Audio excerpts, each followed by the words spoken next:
રામ રામ. રામ રામ. કેમ શું થયું તો દાદા ને? દાદા ચિંતા વયા ગયા, કઈ બીમાર હતા? ના ના, દાદા બીમાર નહોતા. ઓ દાદા છે ને સીડી ઉતરતા હતા ને ઉતરતા પડ્યા. તે માથામાં નકરું લોહી નીકળ્યું અને પછી તાત્કાલિક દવાખાને લઈ ગયા. તો ડોક્ટરે કીધું કે આની પાસે 10 મિનિટનો ટાઈમ છે ને લોહી એટલું નીકળી ગયું છે કે લોહીની જરૂર છે. અને હારું બ્લડ ગ્રુપ કેવું હતું ની ખબર નહોતી. બહુ હળિયાપટ્ટી કરી પણ 10 મિનિટમાં કઈ ભેગું ન થયું ને દાદાએ શ્વાસ છોડી દીધો મારી સામે જ. સારું હતું બેઠા હતા દાદા. ચિંતા ન કરતી, તું તારે કઈ કામકાજ હોય ને તો કેજે હો, શાંતિ રાખજે. ના ના ના ના, ચિંતા નથી કરતી હો જરાય, કારણ કે દાદા છેલ્લે મને બહુ હિંમત આપતા હતા.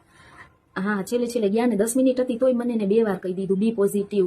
પણ ત્રીજી વાર બોલ્યા બી પોઝિટિવ. બટાતા તો હિંમત દેતા હતા ને તા તો એનો શ્વાસ નીકળી ગયો.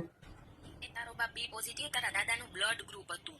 તને હિંમત નહોતા આપતા અભણના પેટની. હાય હાય માં, દાદા બોલ્યા પણ હું સમજી નહીં. સારું ત્યારે રામ રામ. શાબાશ.